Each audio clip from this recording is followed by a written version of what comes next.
So jumping into the next topic around progesterone is what does this look like, or how is this affecting men versus women, and how is this affecting relationships, right? Mm-hmm. So do you want to start with some dialogue on this topic? Yeah, so when we talked about estrogen dominance, often we're just talking about women, but really it's impacting a lot of men today too. So if men aren't getting the right amount of testosterone and like motivation and all those things that they need because of the estrogen dominance, then that's going to impact a relationship. Because if, say for example, like the woman doesn't understand like why he may not be helping around the house, or just not motivated at work, and everything's falling on her shoulders, and she's already overwhelmed because she's estrogen dominant and low progesterone, then it's going to create this friction in the relationship, because there isn't an understanding that what we're doing every day, what I'm cooking with, what's in the environment is actually making a difference in my partner's mood. Mm-hmm. Big time. And yeah, so we can both, it's not just women who bioaccumulate estrogen, it's men too, obviously. We all live in this world that's complicated as it is, environmentally, but also socially, emotionally, relationship-wise, family-wise. There's a lot of dynamics that play a role on affecting us getting out of balance, right? So you mentioned, just the effect of men, and maybe men, for us, maybe it is more obvious when it comes to energy production, weight gain, pain, and sort of chronic aches and pains and issues, even issues around sleep, not getting good quality sleep.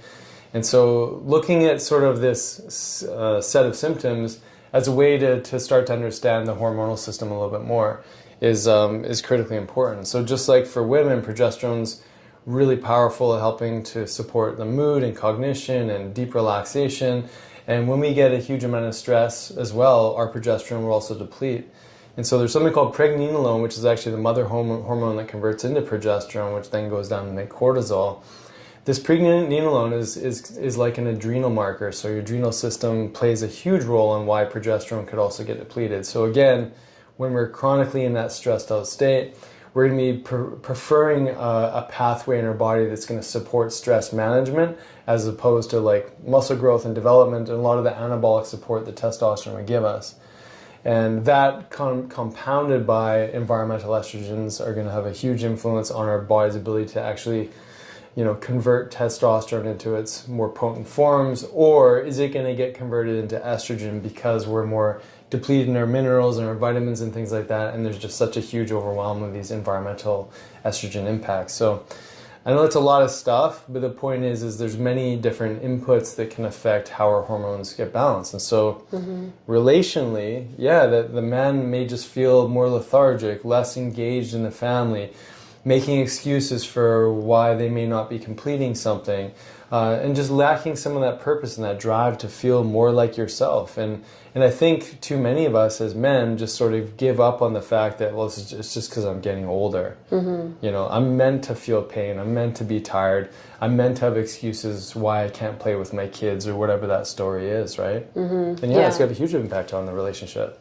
Yeah, so for women too, if we're talking about the luteal phase where progesterone is supposed to rise, but if we're stuck in those states, then there's more irritability, there's more sadness too. So it can vary in regards to our emotional body, and then it can be really easy to be more reactive to something really, really simple that maybe we didn't react to in that first phase. So then how we see our partner changes, how we're relating to our kids start to change, and then all of a sudden beyond that, guilt and shame start to show up, because we know that's not who we are, and yet we're feeling reactive. It's almost like there's this voice telling us in our minds like, hey, you don't have to say that, but we say it anyways, because it's like we're not in control, we're not in the driver's seat anymore, because all these things are overwhelming the system and the communication system inside. Yeah, definitely. I mean, I like to think of it as like bandwidth. You only have a certain amount of bandwidth each day, and as there's different influences that are pulling your energy in different directions, or like expectations from work or your partner or family demands, or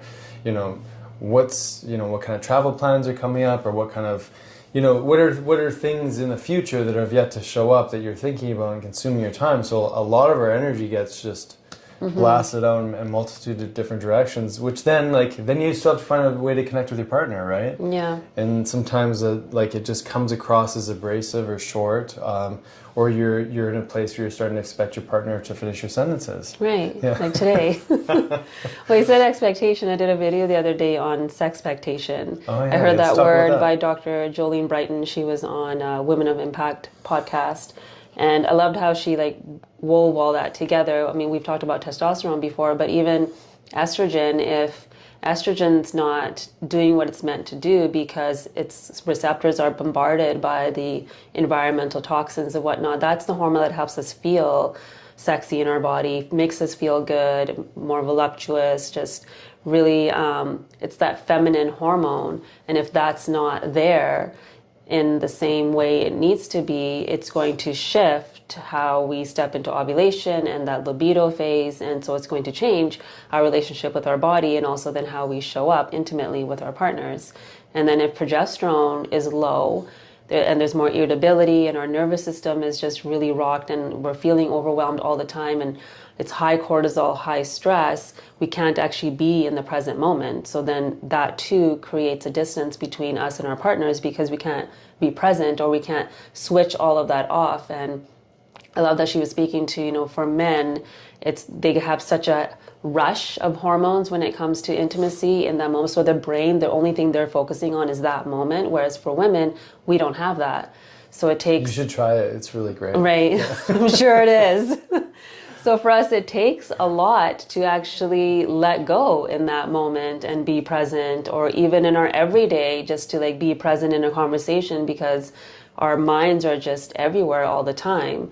And then so not throw life there and then throw on top of that, we have the imbalance in our hormones. So there's this internal irritability that's there all the time. It's going to make it harder for us to communicate with others or to make plans or to even find creativity and find joy and find all those things, which then, creates this distance within, but also within the relationships. So how would you define sexpectation then?